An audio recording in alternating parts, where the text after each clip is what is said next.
The Radical. Fundamental principles of freedom, rational self-interest, and individual rights. This is the Yaron Brook Show. All right, everybody, welcome to Yaron Brook Show on this, Friday, March 10th. It's really the month of March. Unbelievable. Hope everybody's having a fantastic week. So I thought today, as you know, as many of you know, I am invest in bank stocks through a hedge fund. So I thought today we'd talk a little bit about what's going on in the banking sector. It's big news out there if you're following finance. Of course, a lot of people are not, and this is the kind of show. So today we'll spend a big chunk of the show just basically a tutorial about what happened at Silicon Valley Bank, what happened at Silvergate. These are two banks that are in the news a lot, and I think it's an interesting story. It's an interesting story not only because of not only because of what is going on in these banks right now, but also an interesting story because I think it says something about what happens when you have the kind of monetary policy we've had over the last 10 years. These are kind of the hidden consequences of a 0% interest rate environment, of the Fed manipulating interest rates. So I think we'll talk about that. We'll spend a big chunk on it today, and I know viewership is not going to get into the hundreds because I'm not talking about anything woke or political or stuff like that. But this I think in many respects is more important than that, and has bigger implications to what's going on. All right, so we're going to talk. So we're going to spend time on Silicon Valley Bank that's going on, and generally what causes a bank run, and how banks deal with a bank run, and then and again, we're not going to get too technical, but just give you kind of an outline of what's happening and why Silicon Valley Bank is in the news and Silvergate Bank were in the news. And then we'll talk a little bit about Cop City in Atlanta. You've probably heard about Antifa and demonstrations and stuff like that in Atlanta. So that I think is a interesting story. All right. And as you know, I'm happy to take your questions. Super Chat is open and is available. So feel free to ask about pretty much anything. I think we'll have time today to answer questions, so please jump in. We do have a target for the morning shows, $250, so jump in with that. All right, so let's think about for a second how banks work, right? I mean, banks basically take in deposits, and those deposits are theoretically, at least, not contractually, but the expectation is that you can withdraw money from those deposits at any time. So the bank has taken in a bunch of deposits, and so it's got a bunch of money. It also will have some capital available. That is, shareholders have put money into the bank and established a capital pool. Now, what do they do with that money? And they also might have raised some money using saving accounts and other financial instruments. They might have some other money as a consequence of that. As you know, then the bank takes that money and it basically, for the most part, lends it out. So most of that money is lent out. And then some money that it wants to keep in terms of its liquidity, and maybe there are not that many loan opportunities, but also just because it needs to keep some liquidity just in case a bunch of people want to take their deposits out and it doesn't want to call back loans. Then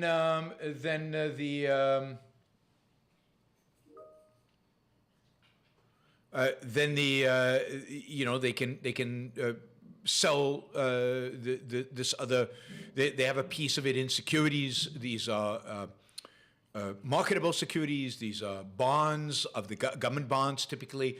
Maybe mortgage-backed securities if they want to get a little bit more edgy. But basically, these are securities that can easily be sold. So if somebody wants their money back and they don't have the cash, they can sell some securities and fulfill the deposits, right? So this is basically how a bank runs. A lot of it is dictated by regulations, but for the kind of securities they can hold, the amount of securities they can hold versus loans or some minimum amount that they have to hold in securities is determined through regulations. Now, this is the challenge that banks had during the last, really, until last year. Banks were facing an environment where depositors would deposit money in the bank at zero, and indeed, for much of the history of banking, depositors have not demanded, unless there's inflation, a return on the deposit. So depositors deposit the money at the bank at an interest rates of basically zero. And then the bank lends it out at loans. And what happened in the 0% interest rate environment was bankers were very disciplined about not willing to give out loans at really, really, really low interest rates. They were very disciplined at, for example, saying to people, look, if you want loan from us, that's fine, but we're not going to give it to you at zero. We're not going to give it to you anywhere near zero. There's risk, there's time, but also interest rates could go up, and it's 5 years before you return the money to me, and who knows what the situation is going to be back then. So we are going to put a floor on our loans. We're not going to do loans less than 4%. We're going to make sure all our loans are above 4%, or some number like that. And it's actually quite encouraging that bankers were incredibly disciplined about this. They made loans at higher interest rates, and you can see how you make money, right? You make money by taking in money at 0%, lending it out at 4%, and you've got a nice spread there of 4% that you're making on every dollar deposited. The challenge banks had, though, was on that portion of that they had to hold in securities, that they had to hold in a sense on reserve that they used to buy securities with. And when interest rates are very, very low, it's what do you do? So you're taking in at zero, and maybe you can buy some government bonds at what, 0.5%? That's what they were, just a few years ago, right? Just 2 years ago. And if the yield curve, the different yielding bonds were all basically very close to zero. Now, that's okay if you're making good return on your loans, and you are bringing in money at zero. Then if you're getting 0.75%, 1%, 0.5% on your bond portfolio, on your securities portfolio, you're still doing fine. You're still doing, you're okay. There's no real need to be desperate. I want to quickly draw a parallel here, because there is a parallel with what's going on today with what happened in the S&L crisis. So again, most of you probably weren't alive back then, but in the 1970s, in 1960s, S&Ls, these are saving and loans institutions, that were allowed to do basically one thing, and that is to issue mortgages. And they held the mortgages. They didn't repackage them and sell them. They held the mortgages. So they issued mortgages in the 50s and 60s at, let's say, 3 and 4%. They took in deposits at zero, and they made a nice return on 3-4%. But then inflation kicked in, and we had the 1970s. And suddenly, depositors weren't happy with 0%. Suddenly, depositors could actually take their deposits and put them into money market accounts or into other types of accounts. And by doing that, they could get 4, 5, 6, 7, 8%, because that's what was being paid. Interest rates were high because of inflation. Now, banks are losing money because their old mortgages, these are mortgages that are stuck at 30 years. They pay the same interest at for 30 years. Now banks are collecting on the mortgages that they issued 3%, but they're paying depositors 6, 7, 8%. I mean, they're losing money left and right. That's basically the S&L crisis. That's what led S&Ls to basically go bust. And there's a sense in which that's what's happening right now to some banks. We'll get to which kind of banks. But right now, over the last year, beginning of this year, what's happened is, because of inflation, interest rates have gone up. People are not willing to deposit their cash at the bank at zero anymore. And they want to be able to, get a decent interest rate on it. So banks are going to have to pay more for their deposits. Now, for most banks, this isn't a big deal, so they do that, and then the rates in which they charge on the loans go up. They're not fixed for 30 years like the mortgages were. They can adjust them more quickly. And also,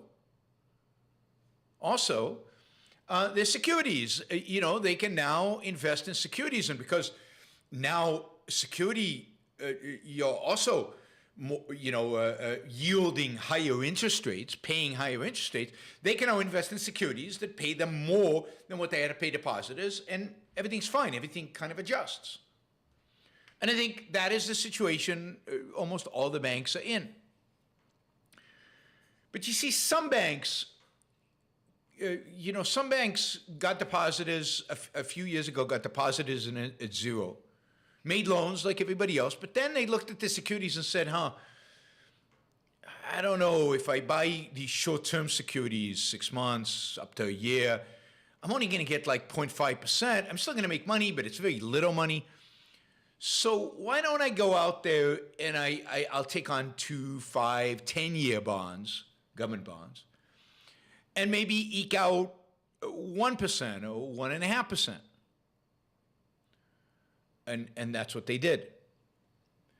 And this particularly happened when, if their deposits grew very, very fast, and we'll get to why Silicon Valley Bank and Silvergate Bank's deposit grew very, very fast. Because then suddenly they had a lot of money. There's no way they can make the loans. The only thing they could do with that money is now invested in bonds.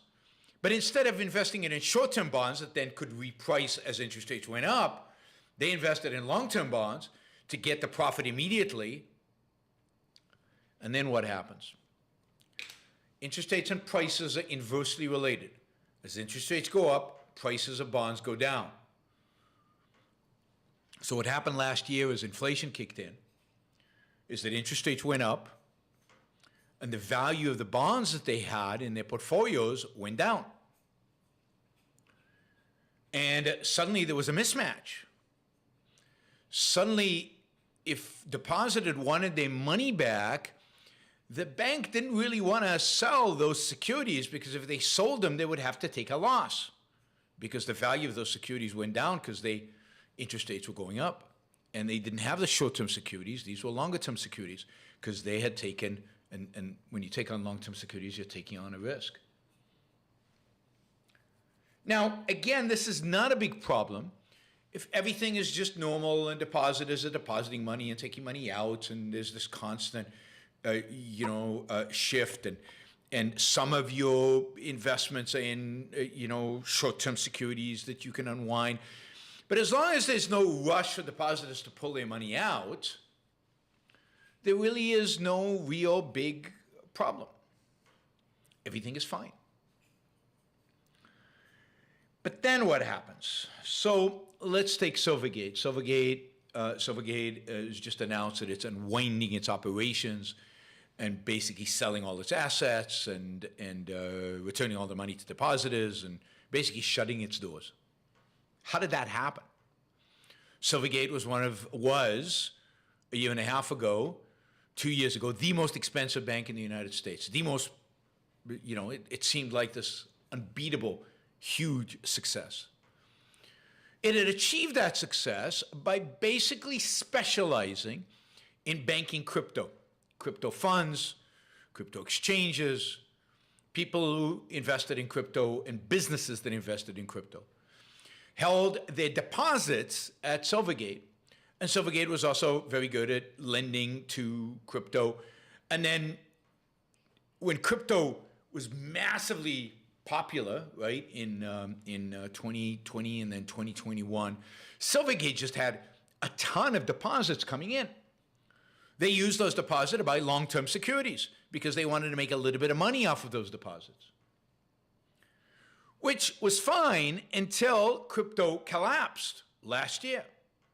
And as crypto collapsed, people, and particularly when FTX went bankrupt, and when the rest of crypto didn't really recover and Bitcoin remained under 20,000, suddenly people started withdrawing money from Silvergate, not because they didn't trust Silvergate anymore, but because they needed the cash. And again, these were people dealing in crypto, and the crypto assets were vastly diminished. And while Silvergate lost some money on loans it had made, its business was fine. It just started to see an outflow of deposits. And with FTX going bankrupt, that outflow accelerated, and people were taking their money out of Silvergate. And that was fine for a while, but at some point, that required Silvergate to start selling its securities. Once it started selling its securities, it started booking real losses on those securities. Again, interest rates go up, value of securities goes down. And it basically got to a point, what is it, a week ago now? It seems like much longer, maybe 2 weeks ago, where it couldn't pay off its depositors anymore in an orderly way. And basically, it announced that it was liquidating, which means it was going to sell all its loans. It was going to take all that money, pay off the depositors, pay off its debt holders, and whatever was left would be distributed to shareholders. I think something will be left. I don't think Silvergate is bankrupt. It's in a liquidity crunch. It cannot pay off. And this is we can talk about why this even exists, why the liquidity problems even exist. But almost all of that is a consequence of deposit insurance, and a consequence of bank regulations, and a consequence of basically statism, and it's the level of statism in the banking sector. So that's what happened with Silvergate. So Silvergate is in liquidation, basically, and shareholders will get something. It looks like, if you look at the market, it looks like shareholders will get $3 a share. But if you think about the fact that this stock was trading, I can't remember what it was trading at, $150, $250 a share, it's come down 95%, 98%. That's a lot. What happened with Silicon Valley Bank? Silicon Valley Bank Silvergate used to be a sleepy little community bank in Southern California and San Diego area, and then became a crypto bank and took off and became well known. Silicon Valley Bank has been well known for a long time. It is a fairly well known bank because of its relationship to Silicon Valley. It's been around for a long time. It's basically had a similar business model the entire time. Basically, Silicon Valley Bank banks Silicon Valley. It banks startups, and it banks venture capital funds. So venture capital funds put their money, they raise $1 billion fund, they'll put the money in Silvergate, and they're not looking for an interest on the deposits. The deposits don't bear an interest.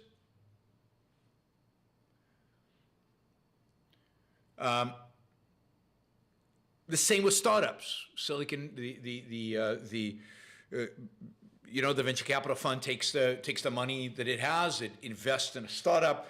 That basically what that means is it moves the money from its account at Silicon Valley Bank to the account of the startup in Silicon Valley Bank. Very easy to transact. Again, startup is not looking to make money off of its deposit at the bank, so it doesn't mind getting zero on its deposits. And Silicon Valley Bank makes loans, some of them to startups. It sometimes even takes equity as part of the repayment of those loans, and it's done very well with that. But then over the last few years, as venture capital has just exploded and there's been a huge amount of money in Silicon Valley and a huge amount of money invested in startups, Silicon Valley Bank again had huge amounts of deposits, an increase in deposits that was massive. Many of those deposits landed up going into invested in securities. And they did the same thing as Silvergate did. They basically looked for yield on those securities. They wanted a return on those securities at a time where the yield curve was flat, relatively flat. And therefore, they bought long-term securities. They bought 2, 5, 10, I don't know, maybe some mortgage-backed securities. And again, as interest rates went up because of inflation, what you saw is that security portfolio dropped in value. And that is fine if you can hold on. But the problem was that over the last few months, venture capital has not been investing in those startups. The startups are not getting a replenishment of money. Venture capital is not raising new capital. And the startups are spending the money. That is, it's going out of the bank account of Silicon Valley Bank and into the bank accounts of employees, suppliers, people who rent the offices. So there is net deposits leaving Silicon Valley Bank as the venture capitalists, right? And as the startups spend the money. And where is Silicon Valley Bank going to get the money to fill all those, to pay off all those deposits? Well, they should be able to sell securities, but they've got a bunch of securities that if they sell, they're going to lose a lot of money. And that's what happened. They were forced to sell securities. They declared that they lost money. In order to compensate for that loss of money, they said they were going to raise capital. This suggested to the marketplace that Silicon Valley Bank was in trouble, which it was, and that it was overvalued, which it was, given that it was probably going to raise capital at a far lower valuation. Again, Silicon Valley Bank's business is still okay. Its loans will still pay back. It's a long, well-established bank. It's been doing the same thing for a long, long time. But they got hit by the securities. They got hit by inflation. They got hit by taking on too much risk in a place where you're not supposed to take risk. John says, buy Bitcoin. Do you see what Bitcoin's doing today?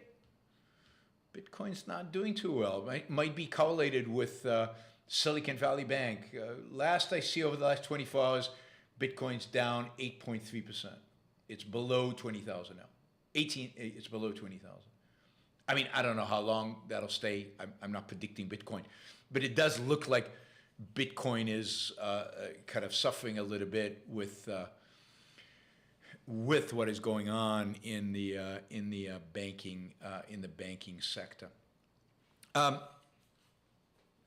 So Silicon Valley Bank dropped 60% yesterday as it announced it was going to raise capital, and people like Peter Thiel, a bunch of other venture capitalists were telling their companies, their startups that they're invested in, to pull their money out of Silicon Valley Bank. You had a bank run.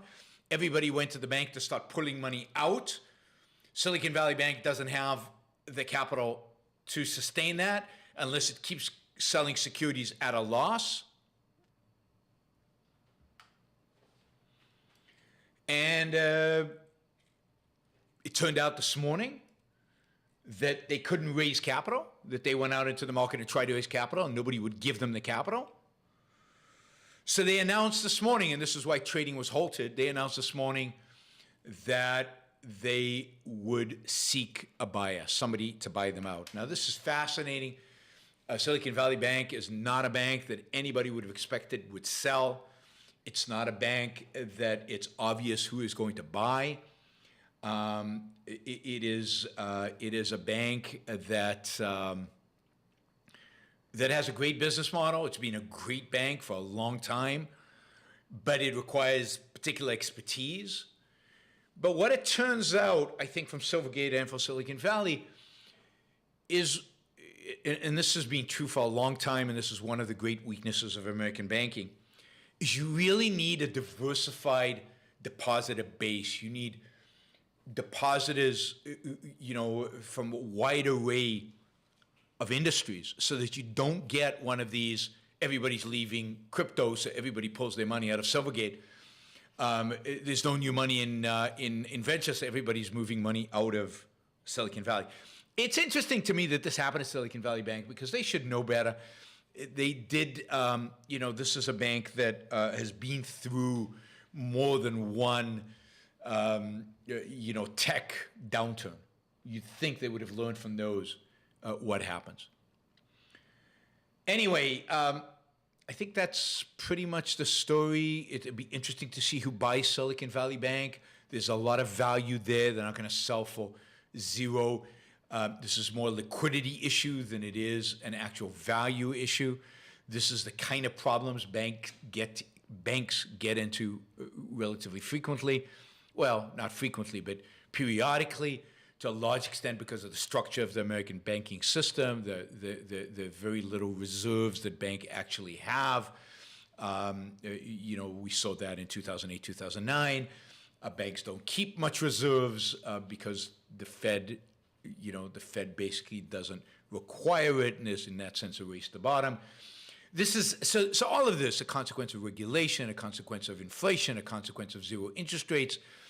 I told you that rising interest rates would have negative impacts on the economy. I expected zombie companies to really get hit. Turns out those zombie companies were smart in that they had funded themselves with long-term debt, so they don't have to refinance it anytime soon. So they're holding out for now. But this is what is amazing about markets and what's amazing about bad government policy. You just don't know where it's going to manifest itself. You just don't know.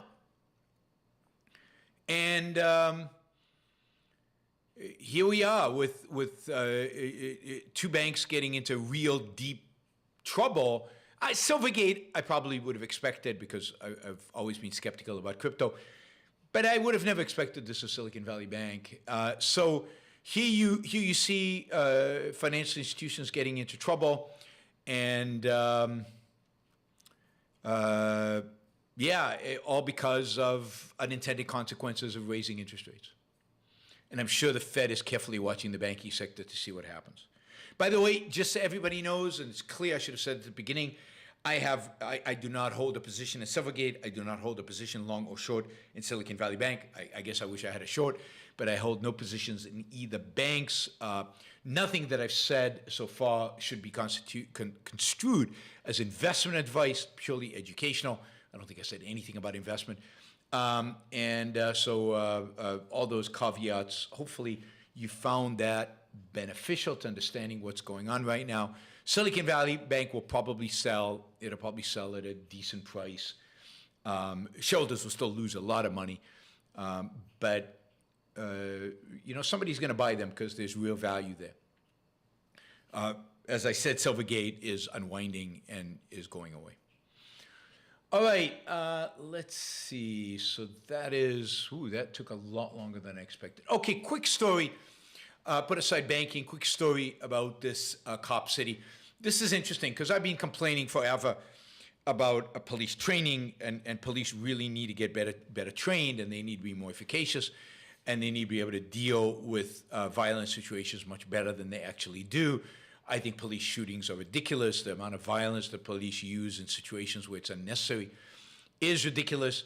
And then just what appears to be police losing their cool and responding emotionally to situations, all things that can be dealt with proper training. And anyway, in Atlanta, they have pretty rundown training facilities. I'm not sure it's about the facilities at the end of the day. It's about the content of the training. But anyway, they have rundown training facilities, and for years now, they have wanted to upgrade their training quality and both quality and the facilities. So about 7 years ago, the nonprofit, the Atlanta Police Foundation, was tasked with raising money in order to do this, to build a new training facility. And they have. They found a piece of land, and they are in the process of building an 85-acre training facility, state-of-the-art, that will replace the decaying facility that exists right now. And you think people would be happy about this, given the increase in violence, in America, given the fact that we clearly see that police are not trained, given the horrible, we just saw another report today, yesterday or the other day, about one of the police departments and how awful they were, and how badly trained they are, and how under-resourced they are, and so on. So the foundation basically raised $60 million, and the city is going to pitch in $30 million, and they're going to spend $90 million on this training facility. Well, this came to public comment in the city council, and there was a lot of negativity about it. A lot of kind of leftists who defund the police types, Antifa types, anti-police types spoke up against it. But the city council decided to greenlight it anyway, because we know that the people who show up at these hearings rarely reflect the actual sentiment in the community. And given the rise in crime, it is time to do this. In September 2021, this project was greenlighted. Since then, the opposition has demonstrated outside. They have vandalized machines. They have sabotaged equipment. In January, in an attempt to clear the protest sites, police shot and killed an environmentalist activist who had allegedly shot and injured a cop, even though the activist claimed that's not true. And then days later, about 100 people descended on downtown Atlanta in protest of the killing, and some of them dressed in black, dressed in Antifa black. They smashed bank windows, they set off fireworks, and they lit a police car on fire. So, the standard practice for Antifa-type riots and vandalism and nihilism of that brand of leftism, right? And this is going on, and ultimately Brian Kemp, the governor of Georgia, declared an emergency, brought in 1,000 National Guards, and cleared it all up. Now, this last weekend, a group of protesters were protesting the Atlanta, the training center, and they began throwing large rocks, bricks, Molotov cocktails, this is war zone, and fireworks at police officers. They ultimately destroyed multiple pieces of construction equipment by fire and vandalism. No one on the police force supposedly was injured, but it looked pretty bad, and it looks like, again, a group of black-clad, equipped with riot shields and Molotov cocktails and all kinds of other stuff, were really behind the most violent of these activities. So this, again, is Antifa attacking all of this. It turned out there was a peaceful gathering, and of course Antifa infiltrated that and then used that as a distraction while they went and vandalized equipment and used the more violent means. 23 people were arrested. 2 of them, 21 of them were charged with domestic terrorism.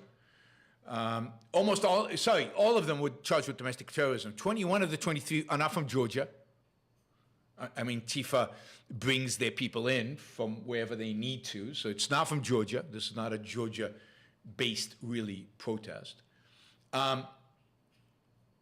35 people in total have been arrested. The charges carry up to 35 years in prison. So these are big charges. Of course, Human Rights Watch and other leftists have criticized the charges, arguing that they're intended to deter protest. They probably are, and they should be deterring protest. Now, bottom line here is, I'm glad to see the Atlanta police using forceful tactics against these people. I'm glad that they're charging with domestic terrorism. I'm glad that they'll hopefully send them to jail for a long time. I think facilities like this and investment in police training is necessary. The defund the police movement has turned out to be not only a massive failure in terms of the rising crime, but also a massive failure in terms of what voters actually want.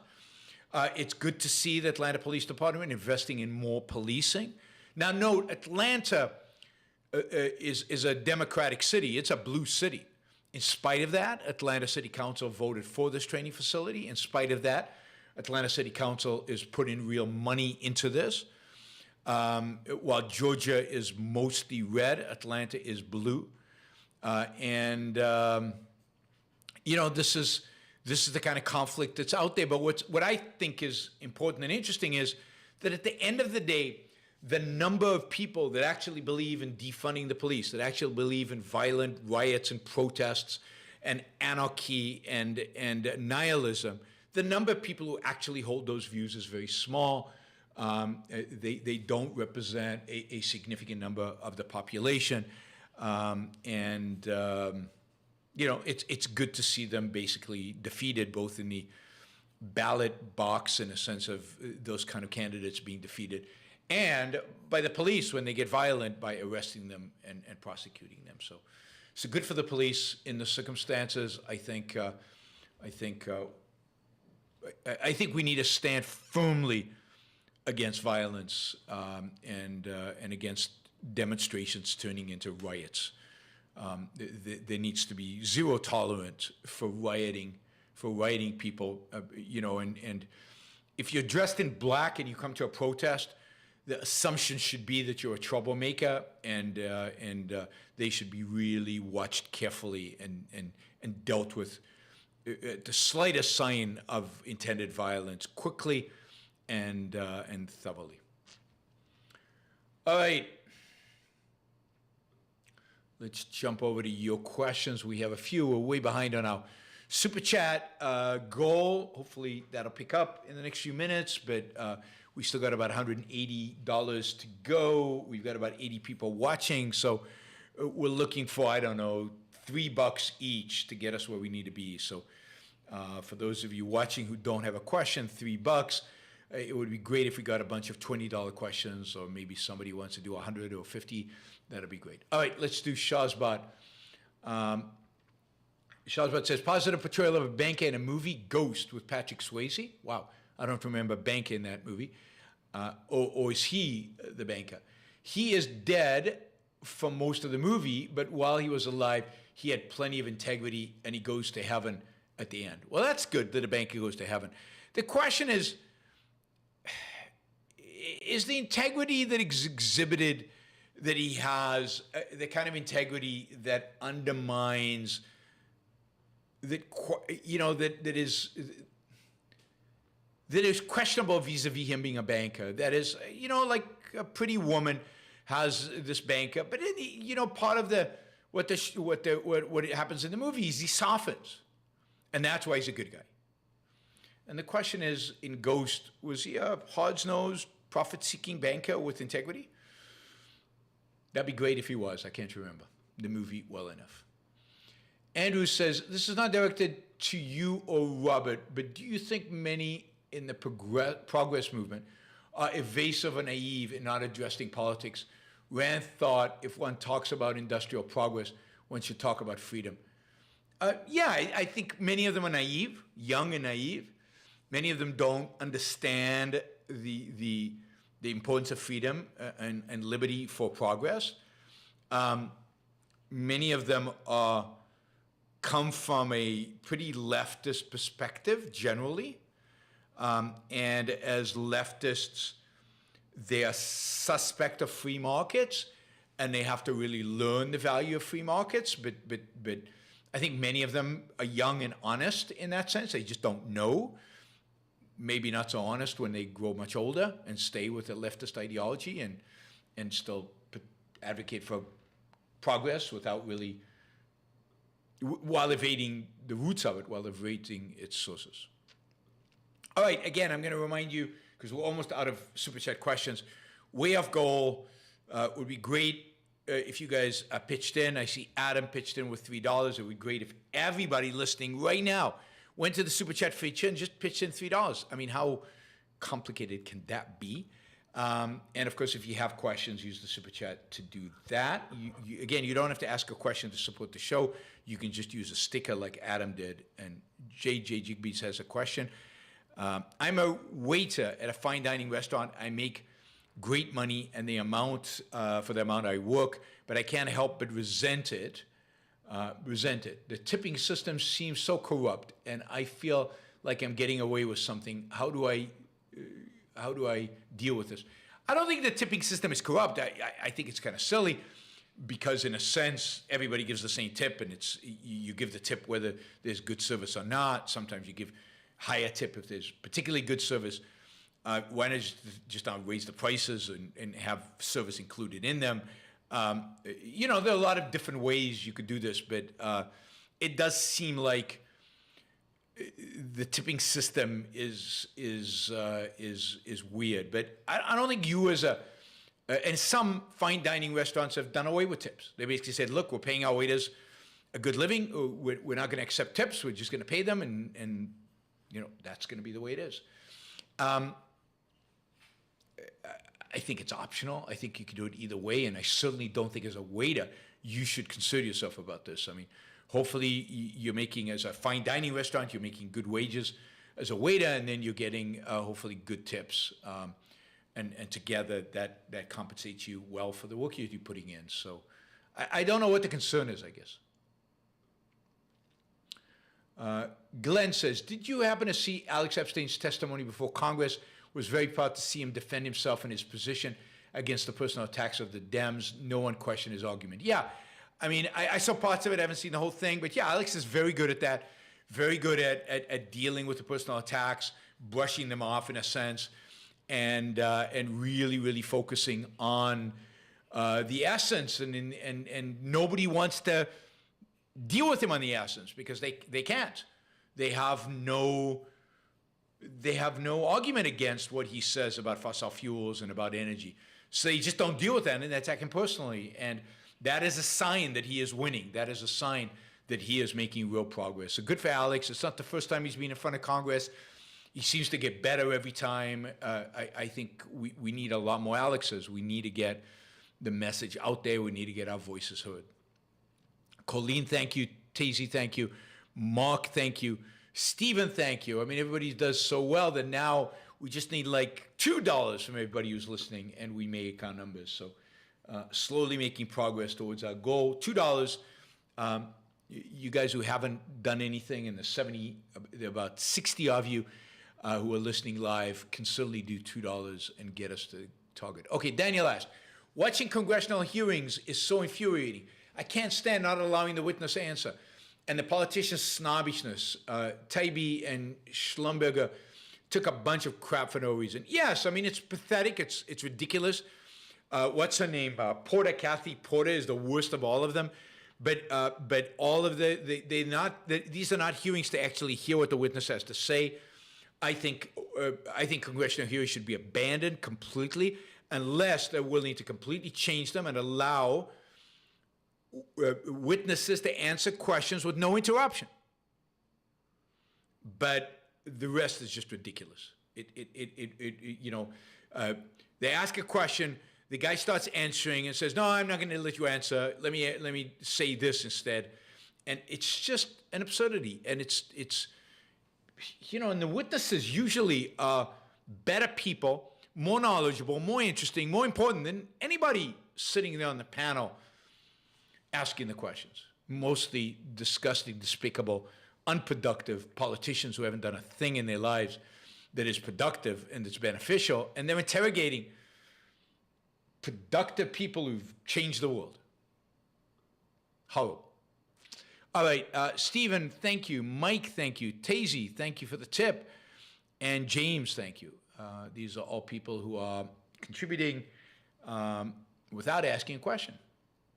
Oh, Jupiter also for 1 year anniversary of my super chat. Thank you, Jupiter. Thank you for being here and doing this for a year. Frank, PBS just showed Exodus. I like the scene on the hill, Givat Hamoreth, overlooking the valley and the Mount Tabor. Is the film accurate about start of Israel? It's fairly accurate. It's not supposed to be nonfiction. It is fiction. The book, by the way, is better than the movie, like usual. So I would definitely read the book, Leon Uris's Exodus. And yes, I think for the most part, both the book and the movie are accurate. Again, in broad strokes about what happened in Israel in the founding. Mark, thank you. Mark says, very informative show. Thanks. M. Azhan, have you seen the latest Iran-Saudi deal brokered about normalizing relations in China? What are your thoughts on it? I mean, I think that I haven't seen I don't know what Iran has to do with it, but I did see a Saudi deal about Saudi getting closer to China. I mean, I think it makes sense. I think it makes sense for a number of reasons for Saudi Arabia. First, the U.S. is clearly getting weaker, and why not diversify, and why not also have a relationship with the number one rival of the United States, both economic and military? So why not have a relationship with China? I think that they've got some oil deals denominated in yuan against. Again, it's an opportunity for Saudi Arabia just to diversify its exposure to currencies. I don't think that changes anything dramatic. So with regard to China, yes. Iran and Saudi Arabia normalizing relationships, I haven't seen that. I'll have to check that out. That, I think, is a disaster. It really, really is bad. It also means Saudi Arabia is moving away from its alliance with the United States even more. It's very weakening to the United States. And it's very bad for Israel, obviously, because Saudi Arabia was an ally of Israel's in combating Iran. Now, how much it's true and what it signifies and how that affects the war in Yemen and everything else, I guess the deal was signed in China. We will see, but of course, this is another slap in America's face. It's again showing the closeness of the relationship between China and the Middle East, and going around the United States to negotiate something important. So yeah, it is a big deal vis-a-vis, in a sense, a real slap in the face of the U.S. And Israel, by the way. What it actually means on the ground, hard to tell. It might be more symbolic than anything else. I mean, Trump danced with the princes, and Trump sucked up to Saudi Arabia and did everything he could to be as nice to the sheiks and the barbarians in the desert. And as a consequence, Saudi Arabia was nice to Trump. Biden has been, to his credit, I would say, more hostile to Saudi Arabia, less forgiving of their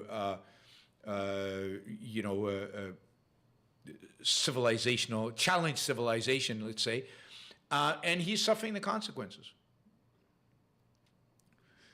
All right, JJ Jigbees, my hourly pay is a tipped wage. Most states have laws that the restaurant only has to pay $2 to $3 an hour because of tips. I see, but fine. Hopefully, at a fine dining restaurant, everybody's tipping and the tips are good, and I wouldn't feel bad about it. Hopefully, you're making a decent living. That's the main thing, that you're making good return on the time you spend. But and you do a good job, you get tipped for it. You get compensated for it by the customer himself rather than by the restaurant. I don't see anything inherently wrong in that or problematic in that. All right. Mr. McCoven, have you seen Powell and Kennedy exchange about jobs? I have. I think the whole thing is bogus. I mean, the reality is that in reality, it's not a trade-off between jobs and inflation. Inflation ultimately, it's not like the inflation created the jobs, but Powell didn't want to say I'm targeting destroying jobs because he has a mandate, and his mandate is both to reduce inflation and to keep the U.S. in full employment. And he can't renege on either one of those, even though it's clear that raising interest rates, if you raise them enough, is going to do damage to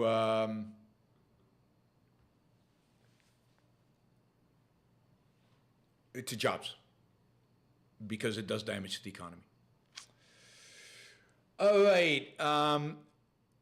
Thank you, everybody. Thanks to all the super chatters who participated. We're still about $60, $70 short, but we'll take it. I have to run. It's been a long show. Hopefully you found the show interesting, enjoyed it, and you still have an opportunity, of course, to support the show.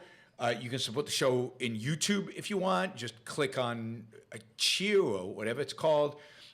You can also support the show by becoming a member. You can support the show on a monthly basis. There is no show tonight. There'll be a show tomorrow at 3 p.m. Eastern Time, as usual, Saturday afternoon. Actually, tomorrow is an AMA.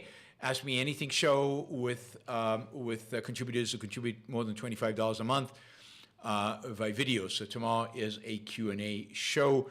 It'll be at 2 p.m. East Coast time. All right, everybody, I am going to go back to watch the markets. I will see you all tomorrow. Bye, everybody. Have a great weekend.